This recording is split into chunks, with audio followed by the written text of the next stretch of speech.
ओम विश्वान्देव सवितरुर्वृतान् परासु यद्भद्रं तन्नयासु। ओम भद्रं कर्णेभिः शृणुयाम देवा भद्रं पश्येमाक्षिभिर्यत्राः विश्वैरङ्गैस्तुष्मांस्तनूभिः विषेमहि देवहितं यदायुः। वेद प्रेमियों सुधी श्रोताओं, संप्रति हम सब ऋग्वेद के पंचम मंडल के 38वें सूक्त की व्याख्या में प्रवेश करने जा रहे हैं। इस सूक्त में 5 मंत्र हैं। सभी मंत्र अनुष्टुप नाम के छंद में निबद्ध हैं। मंत्र दृष्टा अति, भौम और देवता इंद्र हैं। इस सूक्त के प्रथम मंत्र का शीर्षक है उत्तम कोट के धन प्राप्ति की इंद्र से प्रार्थना। अब संबंधित मंत्र का सर्वप्रथम सस्वर पाठ हो जाए।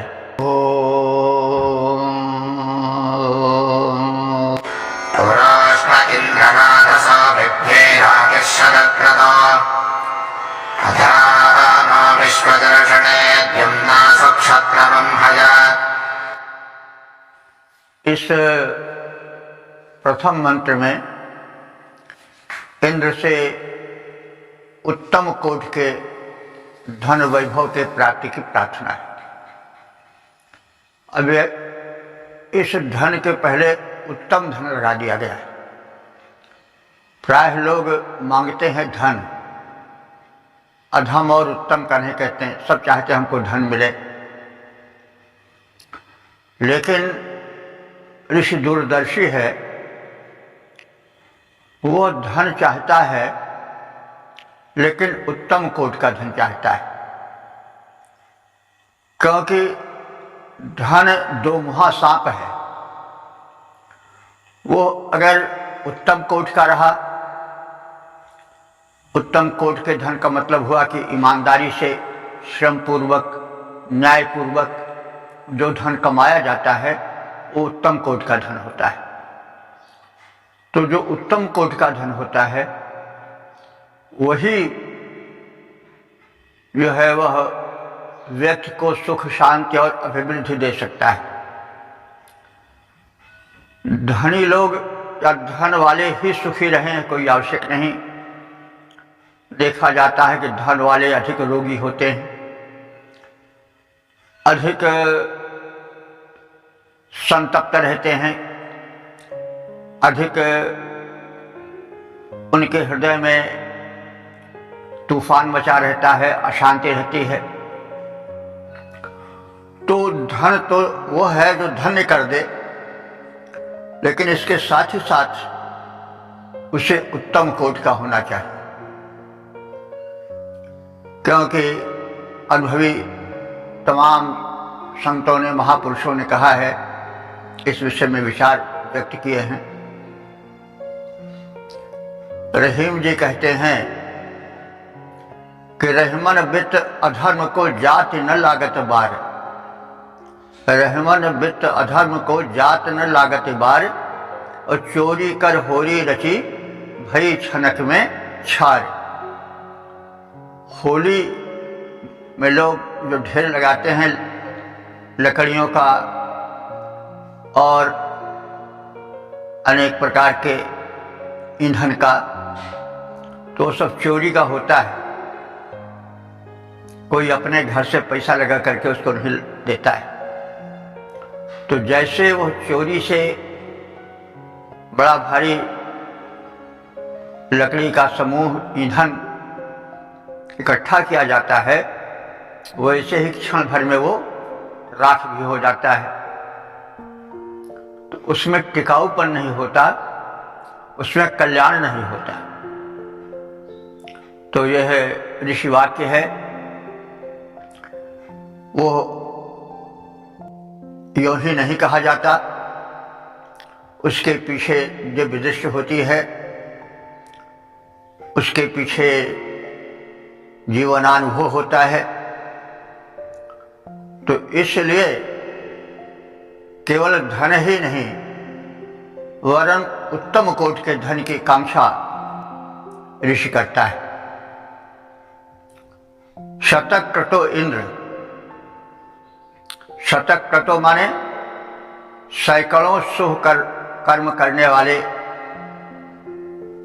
शिष्य के व्यवस्थापक, दिव्य शक्तियों के स्वामी इंद्र,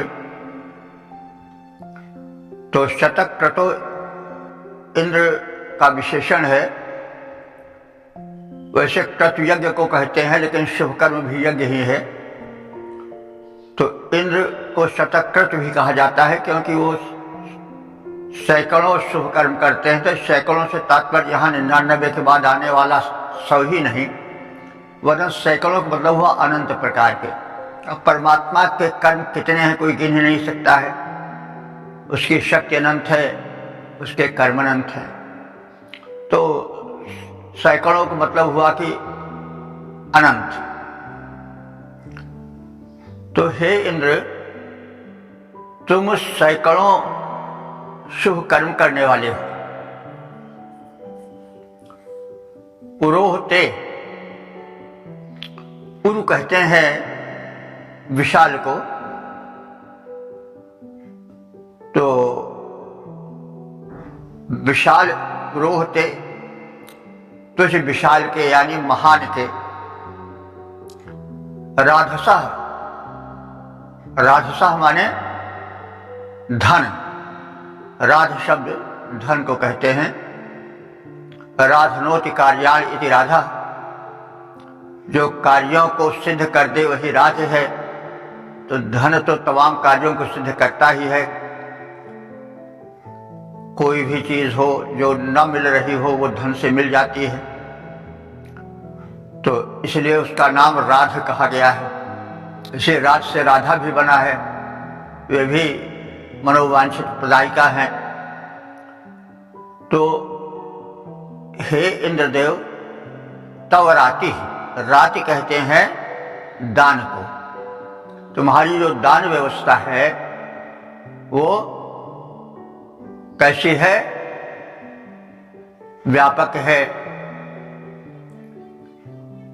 और मनोवांछित को प्रदान करने वाली है।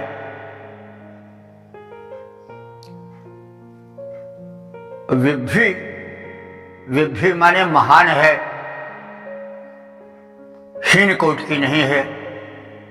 अध, इसीलिए विश्व चर्षणे सुक्षत्र, विश्व चर्षणे माने संपूर्ण के दृष्टा। विश्व माने संपूर्ण होता है, चर्षणे माने दृष्टा। हे संपूर्ण के दृष्टा, सब कुछ जानने वाले। सुक्षत्र, सुक्षत्र माने श्रेष्ठ संरक्षण के गुण से युक्त तेजस्वी इंद्रदेव। नह द्युम्नम मंघे, नह माने हम सबको, उपासकों को। द्युम्नाम, द्युम्न कहते हैं उत्तम धन को, तेजस्वी धन को। मंघे माने प्रदान करो। तो तुम हम सब उपासकों को उत्तम कोट का तेजस्वी धन प्रदान करो। तो जो शतकृत होगा, शुभ कर्म करने वाला होगा, उसका धन भी शुभ होगा। इसीलिए सबके धन, सबसे धन लेने की शास्त्र आज्ञा भी नहीं देता। धन उसी के लेना चाहिए जिसकी कमाई उज्जवल हो, स्वच्छ हो। अत्याचार पर किसी को सताकर छल कपट पूर्वक जो धन लिया जाता है, उस धन को यदि कोई प्राप्त करता है तो वो भी उस धन से पाप ही पाता है। उसका परिणाम जो है वो सुखद नहीं होगा। तो इसलिए धन के विषय में बहुत सावधान रहना चाहिए। इसीलिए ऋषि सावधानी के रूप में यह मंत्रोच्चारित करता है। हे सैकड़ों शुभ कर्म करने वाले इंद्र, तुम्हारे धन विषयक जो दान है वे महान हैं। अस्तु, हे सर्वद्रष्टा, हे उत्तम तेज संपन्न इंद्र, हमें उत्तम तेजस्वी धन प्रदान करो। तो इंद्र को यहाँ शुभ कर्म बताया गया है। देखिए, सदैव ध्यान रखिए कि यह इंद्र पौराणिक इंद्र नहीं है, पौराणिक इंद्र इससे बिल्कुल भिन्न है। उसमें तो लोभ है, उसमें तृष्णा है, छल कपट भी है। वो क्यों हुआ, इसके विषय में हम पिछले एपिसोड्स में कई बार कह चुके हैं। तो यह जो ऋग्वेद का इंद्र है वो उस परम सत्ता का, जिसके द्वारा सृष्टि संचालित है, निर्मित है, जो व्यवस्थापक है, जो सर्वस्व देने वाला है, जिस पर यह धरती आश्रित है, वही इंद्र है। इंद्र का अर्थ ही होता है स्वामी, द मास्टर।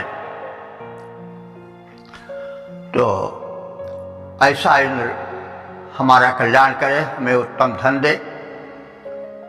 शतक्रतो है इंद्र देवता, दान तुम्हारे परम महान। सर्व साक्षी हे तेजस्वी, उत्तम वैभव करो प्रदान। ओ वेद प्रेमियों, सुधी श्रोताओं, संप्रति हम सब ऋग्वेद के 5वें मंडल के 38वें सूक्त के दूसरे मंत्र की व्याख्या में प्रवेश करने जा रहे हैं। यह मंत्र अनुष्टुप नाम के छंद में निबद्ध है। मंत्र दृष्टा अत्रिभौम और देवता इंद्र हैं। शीर्षक है महान इंद्र। अब सर्वप्रथम संबंधित मंत्र का सस्वर पाठ हो जाए।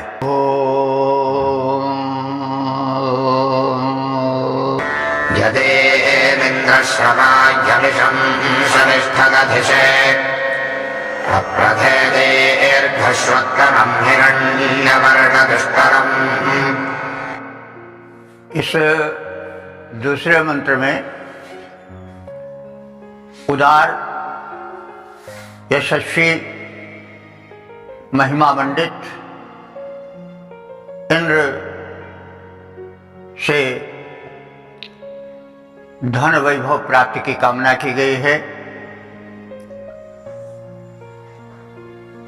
इंद्र की महिमा के वर्णन के संदर्भ में ऋषि कह रहा है कि हे इंद्र, तुम हिरण्य वर्ण, हिरण्य कहते हैं सोना को, वर्ण कहते हैं रंग को। तुम्हारा वर्ण जो है, तुम्हारी दीप्ति जो है, वो स्वर्णिम है। तुम स्वर्णाभा से युक्त हो। और कैसे हो? सविष्ठ हो। सविष्ठ माने अत्यधिक या अधिकतम अथवा सर्वोत्तम बलशाली हो। तुमसे बढ़कर बल किसी अन्य में नहीं है। सविष्ठ शव के विषय में कई बार बताया गया है कि बलशाली को, जो बल को शव कहा जाता है, और जो बलशाली है उसे सविष्ठ कहा जाता है, और जो उत्तम बलशाली है तो वह इंद्र है।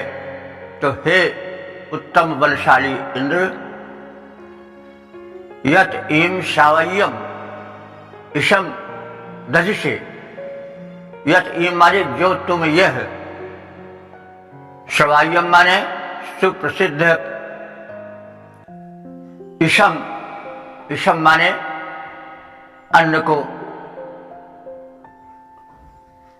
दधिषे माने धारण करते हो, यानी तुम सुप्रसिद्ध प्रचुर मात्रा में श्रेष्ठ धन धारण करते हो। दुस्तरम दीर्घम श्रुतमम, और तुम्हारी दान की जो महिमा है वो दुस्तर है, यानी उसका पार पाना कठिन है। और वो दीर्घ श्रुतम, बहुत दूर तक सुनी जाती है। तुम्हारा यश परम विशाल है, प्रशस्त है। तो हे श्रवणाभ बलशाली इंद्रदेव, तुम सुप्रसिद्ध प्रचुर अन्न धारण करने वाले हो। तो अन्न की बड़ी महिमा है। अन्न के अंतर्गत वो समस्त पोषक खाद्य पदार्थ आ जाते हैं। केवल जिसको हम ग्रेन कहते हैं वही नहीं, वरन समस्त पोषक खाद्य पदार्थ आ जाते हैं और उन पोषक खाद्य पदार्थों के अभाव में जीवन स्वस्थ नहीं चल सकता है। और सब देखो देने वाला कौन है? देने वाला वही परम न्यापक इंद्र सबका स्वामी है। वो धरती को फोड़ करके देता है अन्न। अन्न कहाँ से आता है भाई? फल फूल साग सब्जी गेहूं चावल जो कुछ है वो कहाँ से आता है?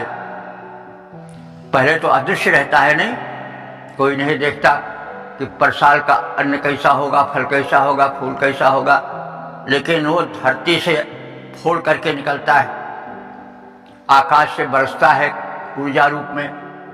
तो ऐसी व्यवस्था कौन करता है? बिना व्यवस्था के थोड़ी कोई चीज होती है। अदृश्य है। बीज है, एक बीज हमने डाला धरती में, अंकुरित हुआ, तो अब उसमें फिर और बढ़ा और न जाने कितने दाने उससे निकले, एक बीज से न जाने कितने फल निकले। वो कहाँ से आया? धरती फोड़ कर आया। तो जो आ रहा है और जो जा रहा है उसकी व्यवस्था करने वाला कोई है अवश्य। ऐसे तो हो नहीं सकता कि सब बिना किसी व्यवस्था के हो और होता जाए। कोई चीज ऑटोमेटिक होती है तो भी उसके पीछे कोई मस्तिष्क होता है।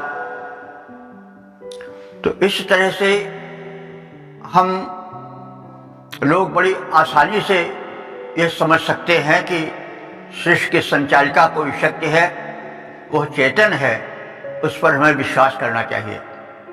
जो ऐसा नहीं करते हैं वे नास्तिक होते हैं, और नास्तिको मूर्ख उच्यते।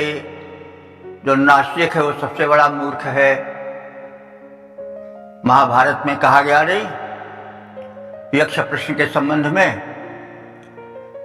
तो जब यक्ष ने पूछा युधिष्ठिर से कि संसार में सबसे बड़ा मूर्ख कौन है, तो उन्होंने उत्तर दिया कि नास्तिको मूर्ख उच्यते।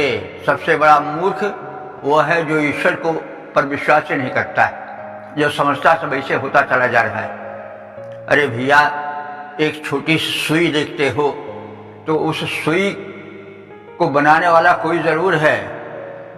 छोटी सी बटन है या कोई वस्तु है तो वो अपने आप तो बनती नहीं, कोई बनाने वाला होता है। वो काला हो, गोरा हो, हिंदू हो, मुसलमान हो, ईसाई हो, कोई भी हो, लेकिन है कोई ना कोई जरूर। अब ये कह देना कि ये पदार्थ, ये सुई अपने आप में बनकर तैयार हो गई, कोई है ही नहीं है, तो फिर ये इससे बढ़कर मूर्खता क्या होगी? कि है कोई इससे बढ़कर मूर्खता? तो इसीलिए यह बात कही गई है कि तुम जो हो वो सर्वज्ञ हो और तुम्हारी महिमा दुस्तर है, कितनी बड़ी है पार उसको जाना नहीं जा सकता है। और वह जो है अतिशय प्रथित है। प्रथित माने प्रसिद्ध है, व्यापक है। तो हे स्वर्णाभ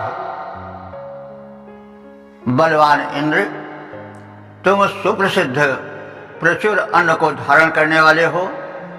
सारी व्यवस्था, सारा अन्न जो खाद्य पदार्थ है जिससे कि जल चेतन जीव जगत सब जी रहे हैं, वो खाद्य पदार्थ तुम्हारे द्वारा ही दिया जाता है। तुम्हारी ही शक्ति से वह उत्पन्न होता है जिससे कि जगत जीवन चल रहा है। आहार पर ही जगत जीवन है और आहार ही भिन्न भिन्न रूपों से व्यक्ति द्वारा प्राप्त किया जाता है। जो धन संपत्ति होती है वो भी आहार के लिए मिलती है। आहार का मतलब उसको भी व्यापक रूप में लेना चाहिए। जो हम सेवन करते हैं वो सब आहार है। आह्यते इति आहारा, माने विधिवत जो धारण किया जाए, प्राप्त किया जाए, वही आहार है। तो हम जो खाते पीते पहनते हैं वो सब भिन्न भिन्न रूपों में आहार ही है। शरीर के रक्षा के लिए जो मांग होती है वो वस्तु द्वारा पूरी होती है। तो इसी प्रकार से जितनी व्यवस्थाएं हैं वो अगर विस्तृत रूप से देखी जाए, सब आहार के अंतर्गत आ जाएंगे। तो उसको धन धान्य के माध्यम से प्राप्त किया जाता है, और धन धान्य कौन देता है? देने वाला दाता देता है, सब कुछ वही देता है। तो इसीलिए उसको व्यापक कहा गया है और दुस्तर कहा गया है। कोई उसका पार नहीं पा सकता है कि वो कैसे देता है, कहाँ से देता है, कहाँ से आता है। कोई पास सोचने लगो, अरे भाई कहाँ से आ गया इतना, अरे फल फूल तो अभी कहीं था ही नहीं, कहीं हमारे वृक्ष में कहाँ से तमाम फल लग गए। अब बताओ, कोई इसको बता सकता है? आ गया सब। हाँ, आ गया तो कोई देने वाला है, कौन है? तो इस और कैसे उसकी महत्ता है कि एक उसी धरती पर एक जगह जो है वो मीठे फल लगे हैं, गन्ना लगा हुआ है, और वहीं पर मिर्च लगी हुई है। दोनों के गुण भिन्न भिन्न हैं, एक मीठा, एक कड़वा, एक तीता, सब जो कुछ है सब ऐसे ऐसे हैं। तो सब उसी धरती से वो भी आता है, उसी से वो भी आता है। बगल ही में नीम का पेड़ है, बगल ही में मिर्च का पेड़ है, मिर्ची का पेड़ है, और बगल ही में मधुर आम का फल है। और सब में अलग अलग व्यवस्थाएं होती हैं। तो भाई वो व्यवस्थापक कितना महान है, वो व्यवस्थापक इंद्र है, और इसीलिए उसकी महिमा दुस्तर है। कोई बतावे कि वो कितना महिमाशाली है तो सोचते रहो, लेकिन पार नहीं पाओगे। तो हे शरणागत बलवान इंद्र, तुम सुप्रसिद्ध प्रचुर अन्न को धारण करने वाले हो। तुम्हारा विस्तृत यश दुस्तर है, अति प्रसिद्ध है, और अबाध गज से चारों ओर फैल जाने वाला है। शरणागत दिव्य बलवान इंद्र, धारण करते हो धन अपार, विस्तृत प्रसिद्ध दुस्तर यश का होता अबाध गज से प्रसार। ओम वेद प्रेमियों, सधी श्रोताओं, संप्रति हम सब ऋग्वेद के पंचम मंडल के 38वें सूक्त के तीसरे मंत्र के व्याख्या में प्रवेश करने जा रहे हैं। मंत्र दुष्चारिश अत्रिभौम, छंद अनुष्टुप, देवता इंद्र हैं। शीर्षक है इंद्र और मरुतों दोनों का शासन पृथ्वी पर चलता है। अब संबंधित मंत्र का सर्वप्रथम सस्वर पाठ हो जाए।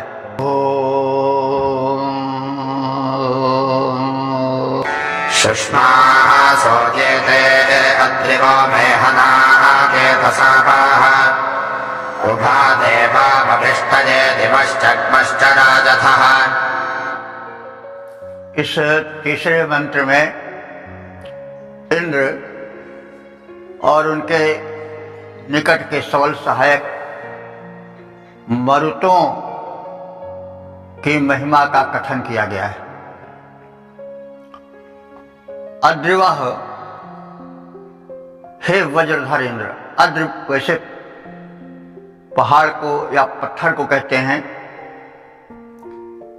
लेकिन वज्र कठोर होने के कारण अद्र कहा जाता है, बलशाली होता है। वज्र इंद्र का अस्त्र है, वो अचूक है, जिसको हम आज वज्रपात कहते हैं, वही वज्र है।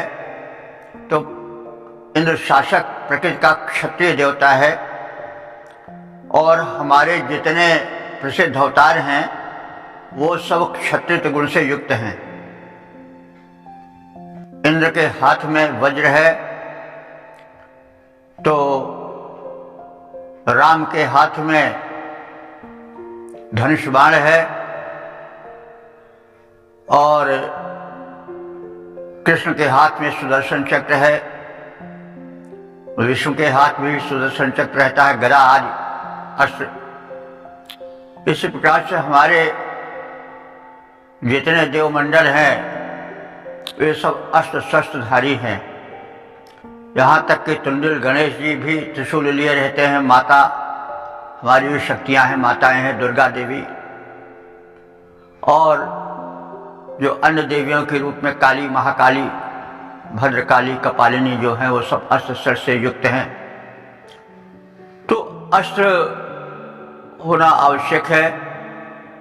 अस्त्र की कोटियां हैं, और जो निरस्त्र है वही विवश है। तो इंद्र क्षत्रिय प्राकृतिक देवता, इसलिए उसके पास अस्त्र होना आवश्यक है, और उसका अस्त्र जो है वो अमोघ है, वो वज्र है। वज्रपात कहा जाता है, वज्रपात हो गया, यानी वज्रपात को कोई रोक नहीं सकता है। घनघोर अनर्थ ही को वज्रपात कहा जाता है।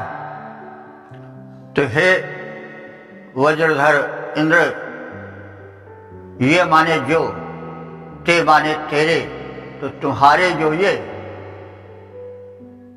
निकट के सहायक मरुदगण हैं, ते वे मेहना माने महिमा मंडित हैं, सुश्वासा माने बलशाली हैं। आपसे प्रार्थना है कि उभौ देवो, हे इंद्र देवता और मरुत देव, तुम दोनों मिलकर के कल्याण करो इस धरामंडल का, धराधाम का। क्योंकि देवा देवा हमारे द्विलोक, जो पृथ्वी लोक के ऊपर का सब लोक है वो सब द्विलोक ही है। अंतरिक्ष है वो भी सब आकाश लोक, उसके ऊपर द्विलोक। तो यह द्विलोक और गमा, गमा माने भूलोक,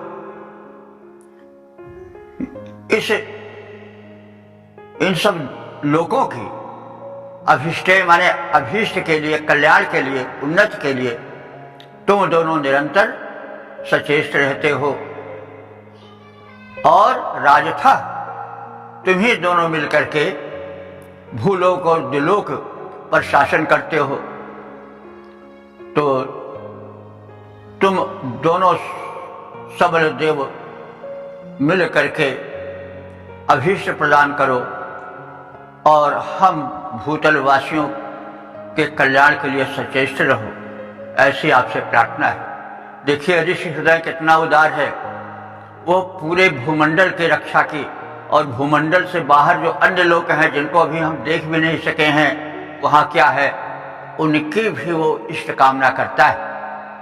तो वैदिक दृष्टिकोण बड़ा उदार है, जो कि केवल अपना नहीं, समाज का ही नहीं, राष्ट्र का ही नहीं, भूमंडल का ही नहीं, बल्कि संपूर्ण जितने लोग हैं इस ब्रह्मांड में सबकी कुशल कामना करता है। तो यह उदार चिंतना से भरा हुआ वेद कितना महान है, अकथनीय है। तो हे वज्रधर इंद्र, ये जो तुम्हारे प्रबल बलस्वरूप सहायक मरुदगण हैं, ये बड़े महान हैं, और आपसे प्रार्थना है कि तुम और ये मरुद दोनों मिलकर के अपने उदार दृष्टिकोण से, अपने सर्वव्यापी शक्ति के माध्यम से, बल के माध्यम से द्विलोक और भूलोक की उन्नति के प्रति सचेत रहो और उन पर शासन करो। क्योंकि शासन नहीं होगा तो फिर चीज बिखर जाएगी, अशांति आ जाएगी। इसलिए शासन का होना परम आवश्यक है। कल्याण करो, समृद्धि प्रदान करो, लेकिन शासन करो। क्योंकि यह संसार, मनुष्य का मन बड़ा चंचल होता है। यहाँ यह है कि मत्स्य न्याय भी होता है। मत्स्य न्याय समुद्र में जैसे बड़ी मछली हर छोटी मछली को खा जाती है, कोई पूछे क्यों कर जाते हो तो कोई न्याय नहीं।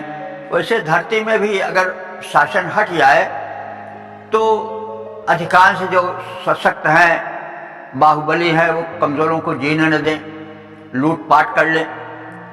शासन का भय रहता है तभी तो लोग शांत रहते हैं। बिना शासन के चीज चल नहीं सकती है। हर जगह बंधन आवश्यक है। अगर बंधन न हो, शासन न हो तो चीज बिखर जाएगी। आप कोई सामग्री रखें, उसको बांध कर न रखें तो वो बिखर जाएगी। तो इसलिए बंधन शासन परम आवश्यक है। तो रक्षण बिना शासन के संभव नहीं है। तो इसलिए प्रार्थना की जा रही है कि हे इंद्र और मरुदगण जो आपके निकट के सहायक हैं, ये दोनों मिल करके इस भूलोक ही नहीं दिलोक का भी कल्याण करें, उसके उत्थान उन्नति के हेतु सचेष्ट रहें और इन पर शासन करें कि कहीं मनमानी न हो। मनमानी में फिर हर सबल दुर्बल को दबाने की चेष्टा करता है, क्योंकि कुछ सृष्टि का नियम भी है, जो बड़ा पेड़ होता है वो छोटे पेड़ के खाद्य को खा जाता है, उसको बढ़ने नहीं देता है। इसीलिए किसान एक होता है, वो दोनों में दूरी रखता है। वो परछाई जो होती है, उत्साह जो होता है, उससे दूर रखता है। कभी कभी बड़े पेड़ों को छांट भी देता है ताकि छोटे पौधे पनप सकें।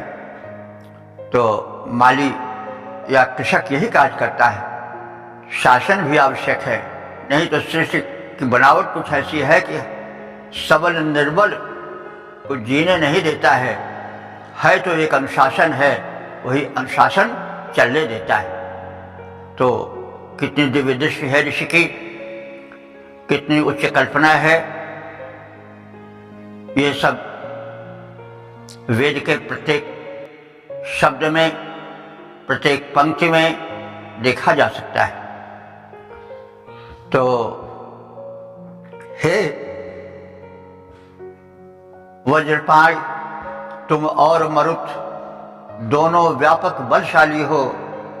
हे वज्रपाण, तुम और मरुत दोनों व्यापक बलधारी हो, अवनी अंबर दोनों पर शासन करते हो, हितकारी हो।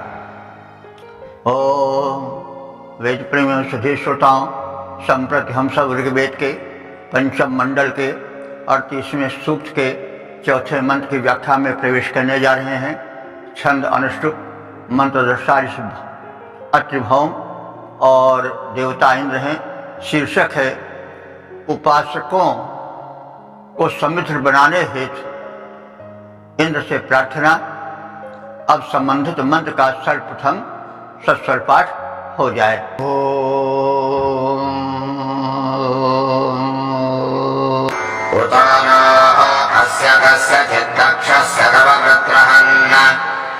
अस्मभ्यं ब्रह्मणास्मभ्यं रमणस्य से। इस चौथे मंत्र में इंद्र देवता से जो धरती पर असंतुलन पैदा करते हैं और धन अपने पास संचित रखे हुए हैं, वे शत्रु हैं, मानवता के शत्रु हैं। तो जो अभावग्रस्त हैं, जो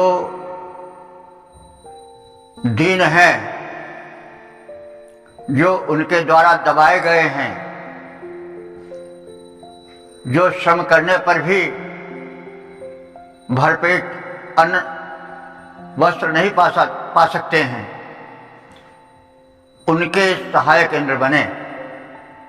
और तदर्थ प्रार्थना कर रहा है ऋषि कि हे वृत्रहन, हे वृत्तासुर के संहारक इंद्रदेव। तो वृत्तासुर वह है जो वृत्त माने घेरा डाले, अपने ही अधिकार में 100,000 आदमियों के धन को रखे हो। वृत्त माने कहते हैं गोला। तो अर्थ को व्यापकता से लेना चाहिए। तो जो व्यवस्थापक है, जो सबका शासक है, स्वामी है, वह क्या करता है कि जहां धन अधिक संचित होता है, उस धन को वह, जहां अल्प धन होता है, जहां पर श्रम करने पर भी एक श्रमिक को शरीर ढकने के लिए वस्त्र और पेट भरने के लिए अन्न नहीं प्राप्त होता है, सिर पर छत नहीं मिल पाती है, आश्रय नहीं मिल पाता है, उसको शासक देता है। तो शासक प्रशासक कैसे होते हैं? वे जो अधिक संचयशील हैं, उनका धन ले करके, और वही आजकल टैक्स के रूप में लिया जाता है, धन को पर अधिक टैक्स लगाया जाता है, व्यवस्था है। तो उनका धन लेकर के वो उन्नति के कार्य में, विकास के कार्य में, सार्वजनिक हितों में लगाता है। तो जो जितना कुशल होता है, जितना महान शासक होता है, उसके शासन काल में, उसके निरीक्षण में उतना ही महान कार्य होता है। तो इंद्र क्षत्रिय प्रकृतिक देवता है, उसका कार्य केवल बैठे बैठे कहीं पर ऐशो आराम करना ही नहीं है। स्वर्ग में बैठ करके रंभा का नृत्य देखने वाला इंद्र नहीं है ऋग्वेद का इंद्र। वो इंद्र जो है, उसके हजारों नेत्र हैं, लाखों नेत्र हैं। वो देखता रहता है कि कहां पर क्या होना चाहिए। जो निर्बल हैं, धनहीन हैं, और जो सबल हैं और सैकड़ों हजारों के धन को दबाए हुए बैठे हैं, उनके धन को किसी न किसी माध्यम से लेकर के उन दीनों में वितरण करें। तो वृत्रहन यों तो सीधे सीधे अभिधात्मक अर्थ है कि वृत्तासुर को संहार करने वाला, लेकिन वृत्त माने घेरा भी होता है। लोग घेरा डाले हुए पड़े हैं और अपने घेरे में हजारों लाखों आदमियों को धन दाबे पड़े हैं, वो सब वृत्तासुर हैं महाराज। तो ऐसे वृत्तासुरों को मारने वाला कौन है? इंद्र। ऐसे वृत्तासुरों को जो कि प्रगति में बाधक हैं, उनका संहारक कौन है? इंद्र। तो इंद्र व्यवस्थापक भी है, इसलिए उससे प्रार्थना की जा रही है कि हे वृत्रहंता इंद्र, तव कस्यचित् दासस्य, तुम उन दासों के, दुष्टों के धन को अपने सामर्थ्य से हरण करो, और उस निर्मल माने धन, उस धन को न अस्मभ्यम आभर, हम जो कि धनहीन हैं, श्रम करके भी उतना नहीं पाते जितना कि हमें हमारी आवश्यकताओं की पूर्ति के लिए पर्याप्त हो, तो वह धन हम सबको जो दीन है उनको दो, और आभर माने भरपूर दो। अस्मभ्यम निर्मल से हम तुम्हारे माध्यम से धनवान बनना चाहते हैं, यानी समृद्ध बनना चाहते हैं। तो इस समृद्धि के हेतु आप जो मानवता के शत्रु हैं, जो संचयशील हैं, उनके धनों को लेकर के हम सब में वितरित कर दो, हम सब दीन न रह जाएं, धनवान बन जाएं। हे वृत्रहंता इंद्र, अपने प्रबल सामर्थ्य से तुम किसी बल संपन्न अन्यायी शत्रु का धन लेकर वितरण करने में सक्षम हो। हम तुमसे प्रार्थना करते हैं कि हम सबको तुम उनका धन ला करके वितरित कर दो, कोई हमारे मध्य निर्धन न रह जाए, सब समृद्ध हो जाए। तो ये बड़ी जो है वो उत्कृष्ट भावना है वेद की, और शासक को वही करना चाहिए जो कि इंद्र करता है, और तभी संसार से अशांति मिट पावेगी, तभी युद्ध कलह संघर्ष मिट पावेगा। इसलिए दिनकर जी ने कहा है कि अगर यह संघर्ष युद्ध रोकना चाहते हो तो युद्ध रोकना है तो उखाड़ विषदंत फेंको, वृक व्याघ्र भीत से मही को मुक्त कर दो, अथवा अजा के छागलों को भी बनाओ ब्याल दांतों में कराल कालकूट विश्व भर दो। अगर ये संघर्ष रोकना है, सामाजिक हो, राष्ट्रीय हो, अंतर्राष्ट्रीय हो, तो युद्ध रोकना है तो उखाड़ विषदंत फेंको। जितने विषैले दांत वाले समाज के द्रोही हैं उनके उस विषैले दांत को तोड़कर निकाल दो, अथवा अजा के छागलों को भी बनाओ ब्याल।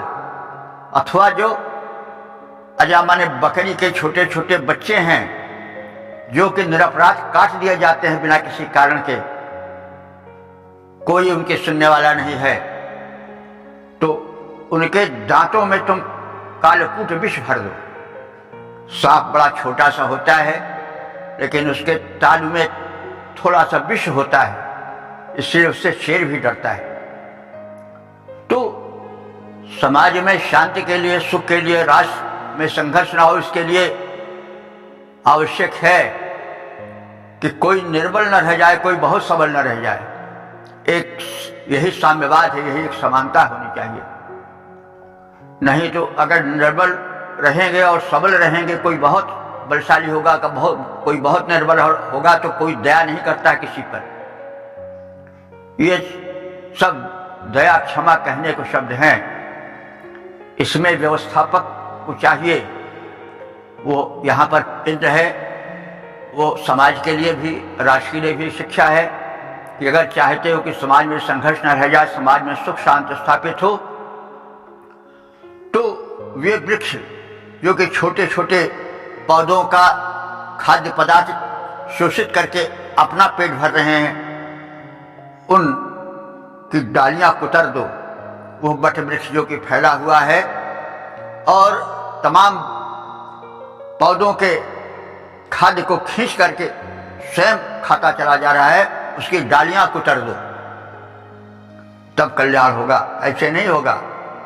कोई मंत्र पढ़ने से, कोई हाथ जोड़ने से कार्य नहीं होता। तो इंद्र क्षत्रिय प्रकृति देवता है, तो इसी रूप में एक उदाहरण पेश कर रहा है ऋषि कि हे इंद्र, तुम जो हो ऐसा सामर्थ्य दो कि जो बलशाली हैं उनके धन तुम्हारी व्यवस्था में संचित न पड़े रह जाए, उनके धन का समान वितरण हो, और जो दीनहीन हैं, जो सच्चरण सदाचारी हैं, जो परिश्रमी हैं, जो उद्यमी हैं, उनके पास वो सुख समृद्धि आवे।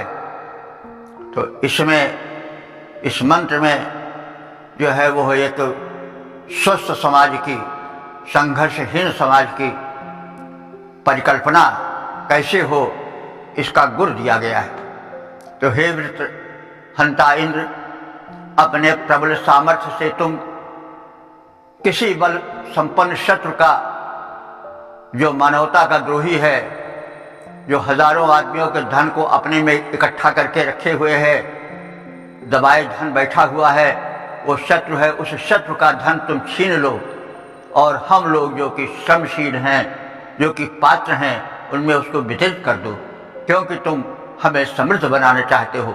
तुम नहीं चाहते हो कि तुम्हारे शासन में कोई निर्बल दीनहीन दुखी रह जाए। तो प्रबल शत्रु धन छीन हमें देते, संपन्न बनाते हो वृत्राज इंद्र, यो कृपा दृष्टि हम सब पर अपनी लाते हो। ओम वेद प्रेमियों, सुधी श्रोताओं, संप्रति हम सब ऋग्वेद के पंचम मंडल के 38वें सूक्त के 5वें मंत्र की व्याख्या में प्रवेश करने जा रहे हैं। मंत्र दशाइश अत्रिभौम, छंद अनुष्टुप और देवता इंद्र हैं।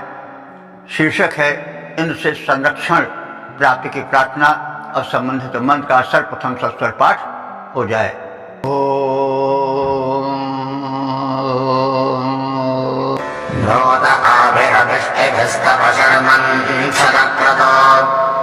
इंद्रस्यामसु गोपाः शूरस्यामसु गोपाः। इस 5वें मंत्र में, जो इस सूक्त का समापन वाला मंत्र है, इसमें इंद्र के संरक्षण दाता स्वरूप का चित्रण है, और उसी संदर्भ में उसके सुखप्रद संरक्षण, सक्षम संरक्षण के माध्यम से सुरक्षित जीवन बिताने की कामना की गई। शतक्रतो इंद्र, हे सैकड़ों शुभ कर्म करने वाले इंद्र, तव शर्मन,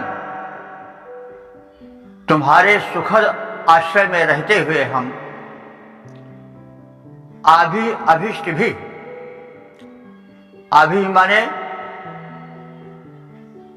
श्रेष्ठ, सक्षम, अभिष्ट माने अभिष्ट भी माने संरक्षण में, सुगोपा श्याम, हम भली भांति सुरक्षित रहें। सुगोप, गोप माने रक्षण, तो सुगोपा ये संरक्षण शक्ति का विशेषण है। हे इंद्र, तुम्हारे सक्षम संरक्षण शक्ति में हम सुरक्षित जीवन बिताएं।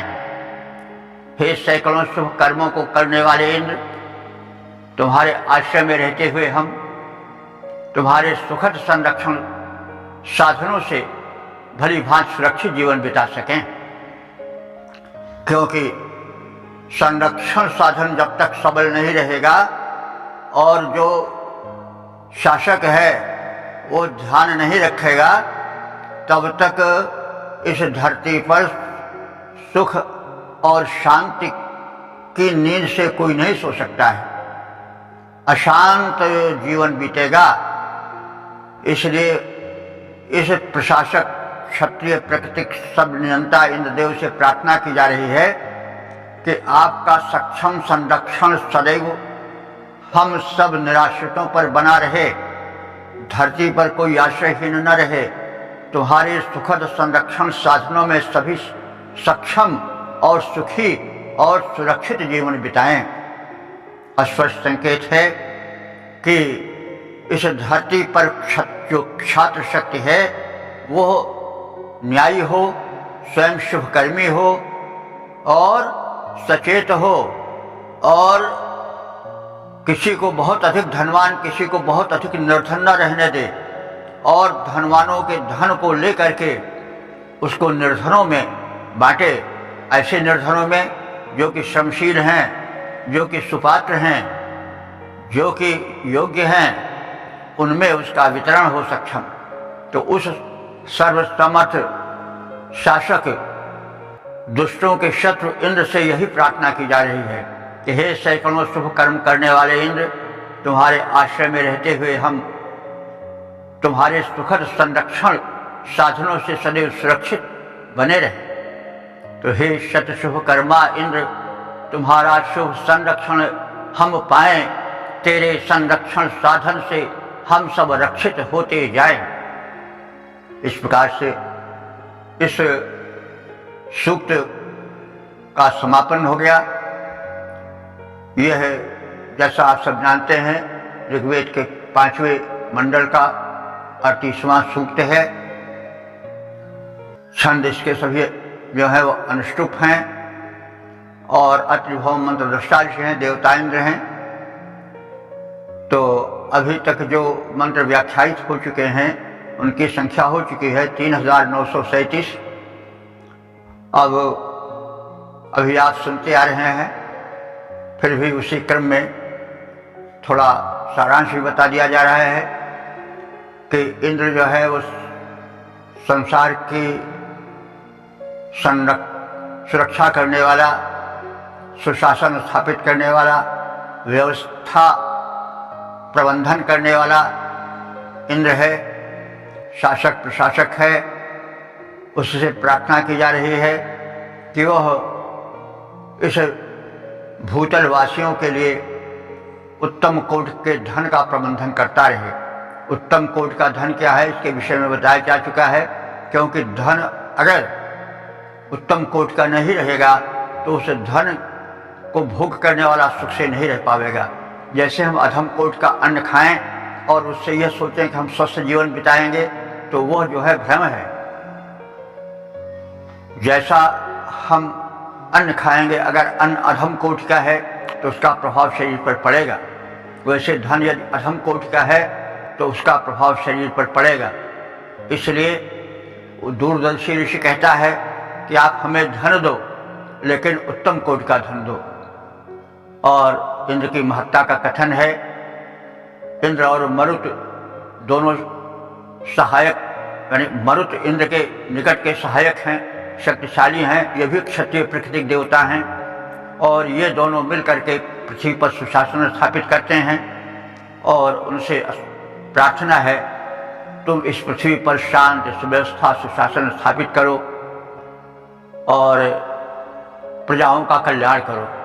प्रजाओं का कल्याण कैसे होगा कि उनमें असमानता न रहे, धन का व्यवस्थित वितरण रहे। जो समाज के शत्रु हैं, अपने में धन एकत्र किए हुए हैं, हजारों लाखों में जो जाना चाहिए उसको अकेले दाबे हुए पड़े हैं। यह हम सब जानते हैं कि संसार का जो 80% धन है वो कुछ लोगों की तिजोरी में बंद है, जो कि अल्पसंख्यक है, थोड़े हैं। किसी राष्ट्र में 10, 20, 25 से ज़्यादा नहीं है।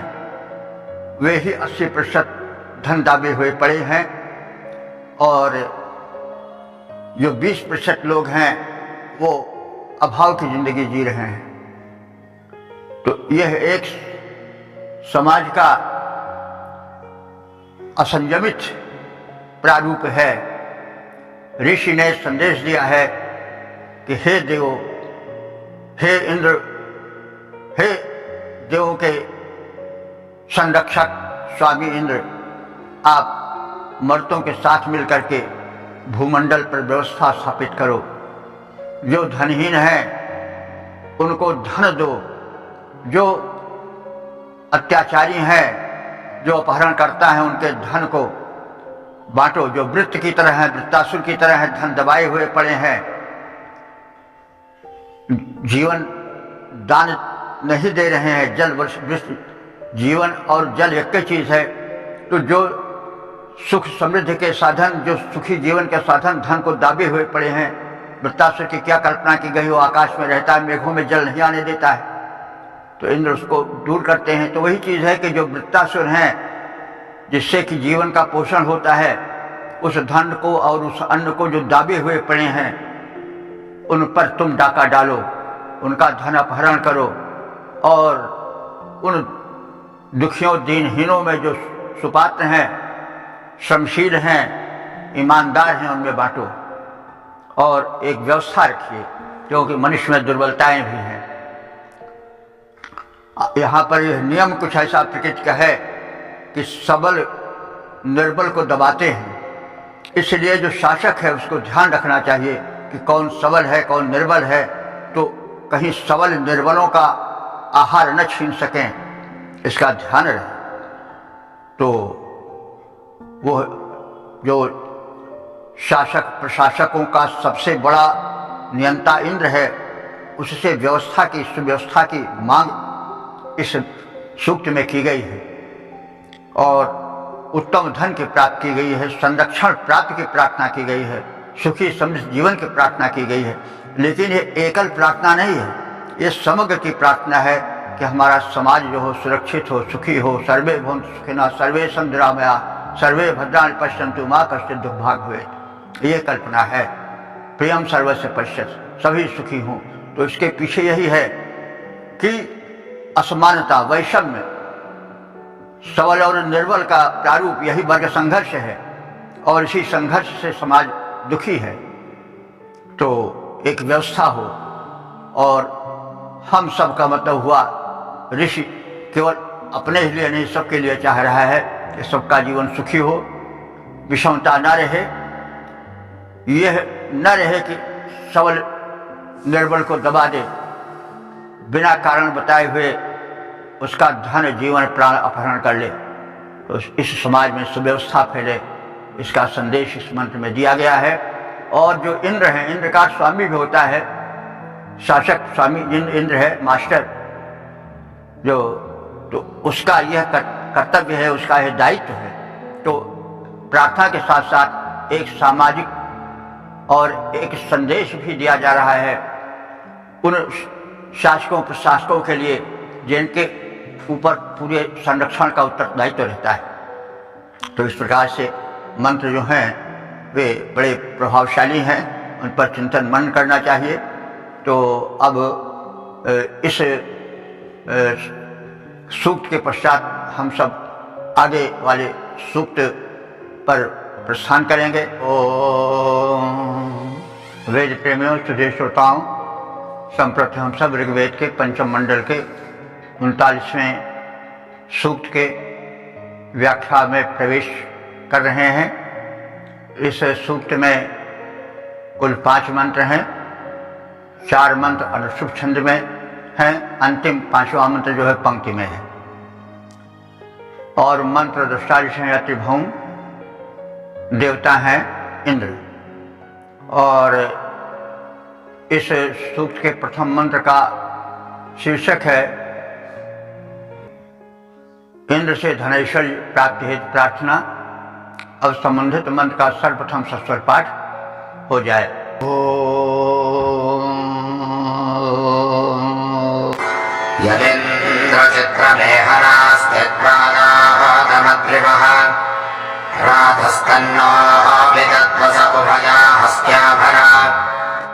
इस प्रथम मंत्र में इंद्र की दानशीलता, उनके शक्तिमत्ता के साथ ही साथ उनसे उत्तम कोटि के धन प्राप्ति की प्रार्थना है।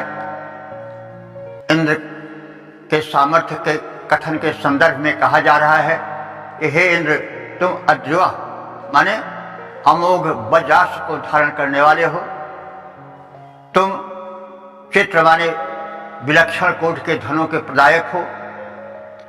और वसो माने आश्रय प्रदायक हो, आश्रयप्रद हो। यत मेहना त्वा दातम राधा अस्ति। यत माने जो, मेहना माने महत्वपूर्ण, राधा माने ऐश्वर्य धन तुम्हें देना है, उसे हमको भरपूर दो। और उभय हस्ता आभर, अपने दोनों हाथों से दो। तो हे वज्रधर, विलक्षण सामर्थ्यवान तथा धनों को प्राप्त कराने वाले इंद्र, तुम्हारे पास जो दे महान धनराशि है, उसे हम सबों को अपने दोनों हाथों से प्रचुर मात्रा में प्रदान करो। हे समर्थदाता सुरेंद्र, हे वज्रपाणी, हे शक्तिमान, दोनों हाथों से करो दान, धनराशि तुम्हारी जो महान। ओम वेद प्रेमियों, सुधे श्रोताओं, संप्रति हम सब ऋग्वेद के पंचम मंडल के 39वें सूक्त के दूसरे मंत्र की व्याख्या में प्रवेश करने जा रहे हैं। मंत्र दृष्टारिष त्रिभुवन, छंद अनुष्टुप और देवता इंद्र हैं। शीर्षक है इंद्र की कृपा छाया में जीने की प्रार्थना। अब संबंधित मंत्र का सर्वप्रथम सस्वर पाठ हो जाए।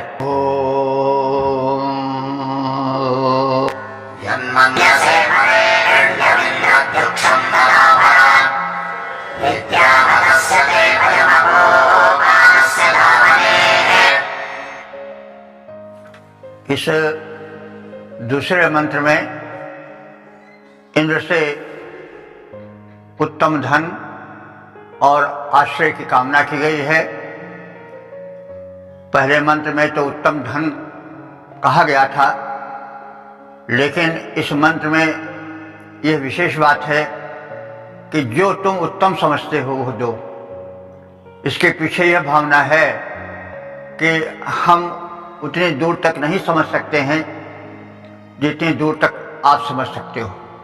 आप जिस धन को उत्तम समझते हो वह धन हमें दो, क्योंकि धन की विविध कोटियां हैं।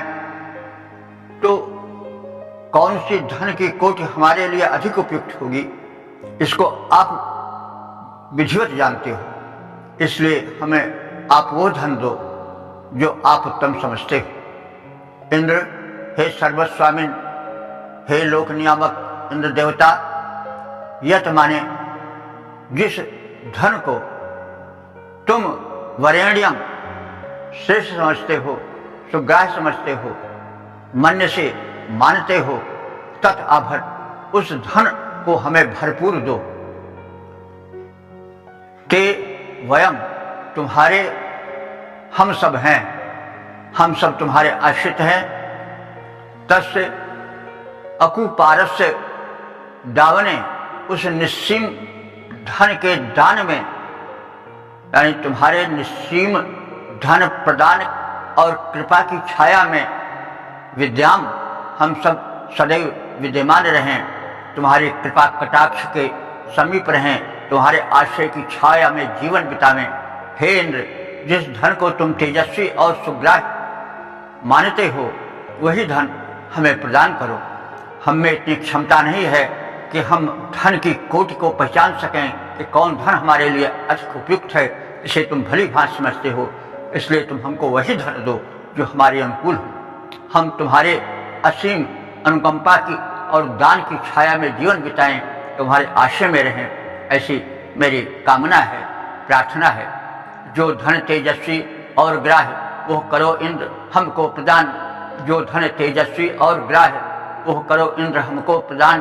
तेरे असीम वैभव छाया में जीवन बीते मेरा महान। ओम वेद प्रेमियों सुधीर श्रोताओं, संप्रति हम सब ऋग्वेद के 5वें मंडल के 39वें सूक्त के 3रे मंत्र की व्याख्या में प्रवेश करने जा रहे हैं। मंत्र द्रष्टा अत्रि भौम, छंद अनुष्टुप और देवता इंद्र हैं। शीर्षक है स्थिर धन प्राप्ति हेतु प्रार्थना। अब सर्वप्रथम संबंधित मंत्र का सस्वर पाठ हो जाए।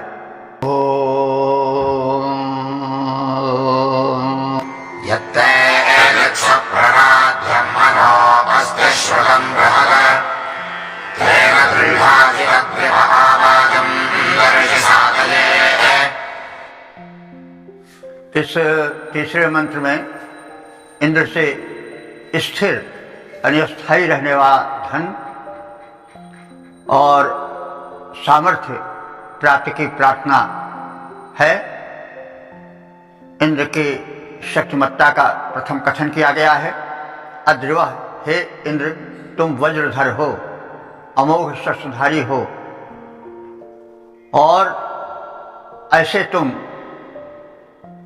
और तुम्हारा मन जो कि बड़ा विशाल है, बड़ा महान है, उस मन से, और जो मन दित्सु, दित्सु माने धन देने की इच्छा रखता है, और जो मन प्रराध्यम, अपनी मनस्विता के कारण, अपनी महत्ता के कारण स्तुत्य है, प्रशंसनीय है, और जो तुम्हारा मन श्रुतम माने विश्रुत है, चारों ओर प्रसिद्ध है अपने श्रेष्ठता के लिए, उदारता के लिए, और जो बृहत माने व्यापक है, संकुचित नहीं है, ऐसा जो तुम्हारा मन अस्ति मन है, तेन माने उस मन से दृढ़ा चिदवाजम, दृढ़ से दृढ़ शत्रु को भी पराजित करने वाली मानसिकता से युक्त है, ऐसा तुम्हारा मन हमें विशिष्ट प्रकार के भरण पोषण में समृद्ध संपन्न अन्न को प्रदान करो। सातय आदर्श और दान करने के लिए हमें दो, ये सबसे बड़ी चीज है। सातय आदर्श, हमें धन दो, लेकिन सातय, सातय माने दान करने के प्रयोजन से, आदर्श माने विधिवत दो। हे वज्रधर इंद्र, जो तुम्हारा दानी, उदार, अस्तित्व पूर्ण, अस्तुत्य, प्रसिद्ध, विशाल, उदार मन वाला विशाल मन है, उस मन से हमें स्थिर धन दो, टिकाऊ धन दो, और हमें उच्च कोटि का सामर्थ्य प्रदान करो, और वो धन हमें दान देने के लिए दो। वो केवल संकुचित विलासिता से जीवन बिताने की मानसिकता से युक्त न हो, हमारा मन उस धन को पा करके दानशीलता से भर जाए, ऐसा धन दो, हमें धन दो और पर्याप्त दो। उसके साथ साथ हमें बड़ा उदार मन दो, क्योंकि तुम उदार मन वाले हो, तुम विशाल मन वाले हो, तुम्हारा जीवन प्रथित है, तुम्हारी चिंतना, तुम्हारी लोक कल्याण भावना अत्यंत विशाल है। तो हे इंद्र वज्रधर, जो तेरा दानी मन है, अतिशय महान, जिसमें धन और क्षमता अनंत, उस मन द्वारा कर दो प्रदान। ओम वेद प्रेमियों, सुधी श्रोताओं, संप्रति हम सब ऋग्वेद के पंचम मंडल के 39वें सूक्त के चौथे मंत्र की व्याख्या में प्रवेश करने जा रहे हैं। मंत्र दृष्टा ऋषि अत्रिभौम, छंद अनुष्टुप, देवता इंद्र हैं। शीर्षक है इंद्र की महत्ता के कारण उनका पूजन। अब संबंधित मंत्र का सर्वप्रथम सस्वर पाठ हो जाए।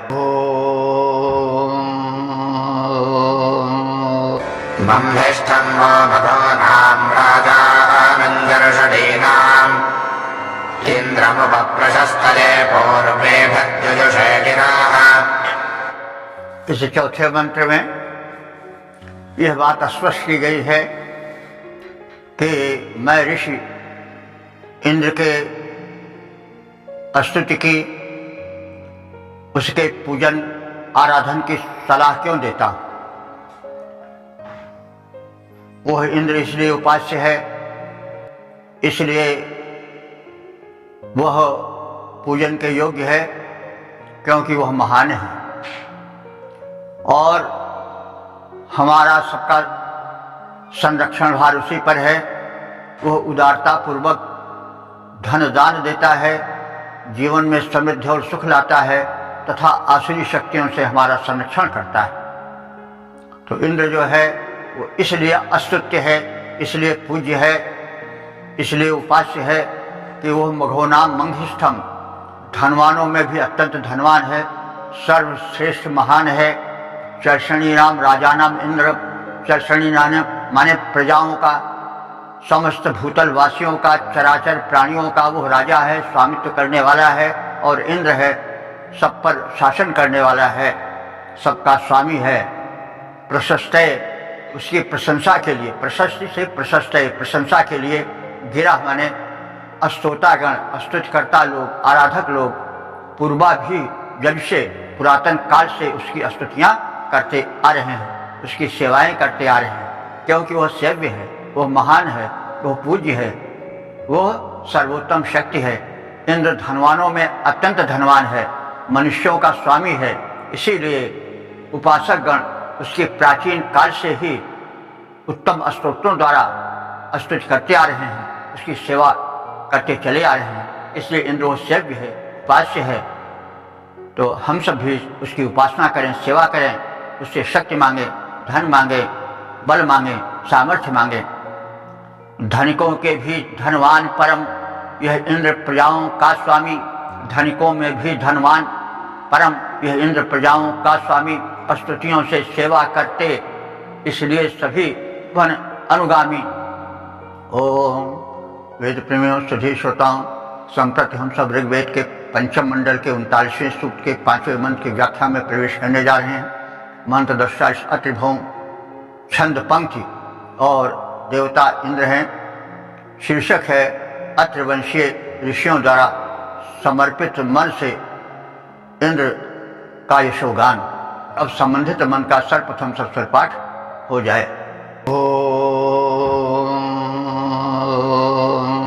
अस्मादित्काव्यं वचगुप्तमिन्द्राजशंस्यम् तस्मात् ब्रह्मवाहसे गिरो वर्धन्त्यत्र योगिनः शुम्भन्त्यत्र यः।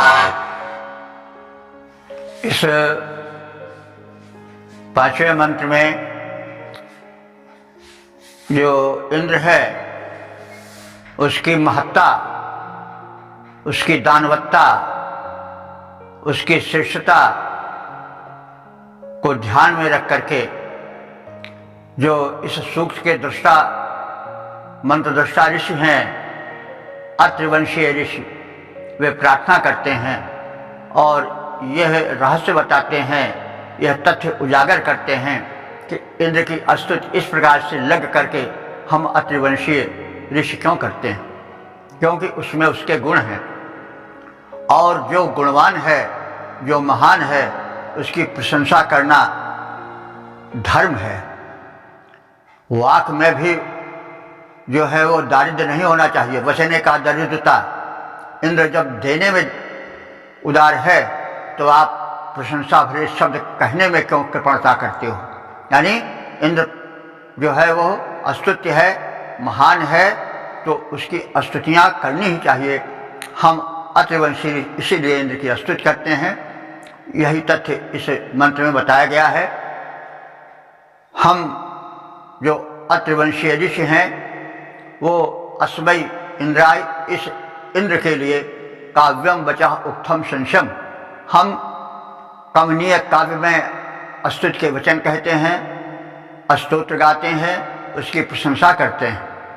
तस्मै ब्रह्मवाह से उस स्तुति प्राप्त करने वाले इंद्र के यश को कहते हैं, क्योंकि तस्मै ब्रह्मवाह से, वो जो इंद्र है वो ब्रह्म माने वेद ज्ञान और वेद मंत्रों के द्वारा कथित प्रशंसा को वहन करने का सुपात्र है। यानी वो सुपात्र है कि वेद मंत्रों द्वारा उसकी प्रार्थना की जाए, इसलिए हम सब अत्रिवंशीय ऋषि की प्रार्थना करते हैं।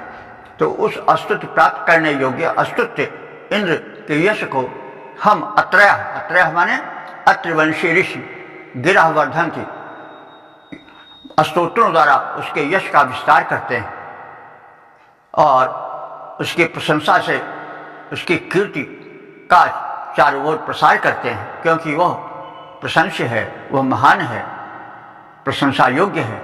अत्रयः गिरः शुंभन्ति, हम अत्रयः माने अत्रिवंशी ऋषि, गिरः माने अपने स्तुति वाणी द्वारा, शुंभन्ति उसकी शोभा का संवर्धन करते हैं, उसकी महिमा मंडित करके उसके यश को उजागर करते हैं, जो कि हमारा कर्तव्य है कि हम उसके तेज को, उसके ओज को, उसकी महत्ता को प्रदर्शित करें, ताकि लोग उसके भक्ति के प्रति समर्पित हों और इस प्रकार से भक्त और भगवान के मध्य संबंध बना रहे।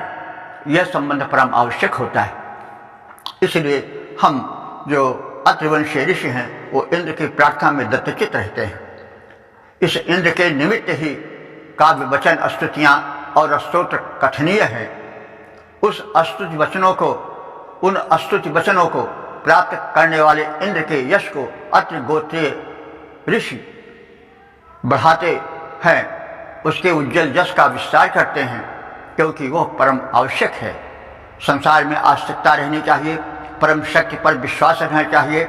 इसलिए जो वह परम शक्तिमान है, जो सबका पालन पोषण करने वाला है, सबसे बड़ा दानी है, उसकी प्रशंसा हमारा धर्म है और उस धर्म का निर्वाह हम अत्रिवंशीय ऋषि करते हैं। करके लक्ष्य इंद्र को ही सब स्तुति वचन कहे जाते हैं। सभी अत्रिवंशीय ऋषि उसका उज्ज्वल यश गा सुख पाते हैं। ओम।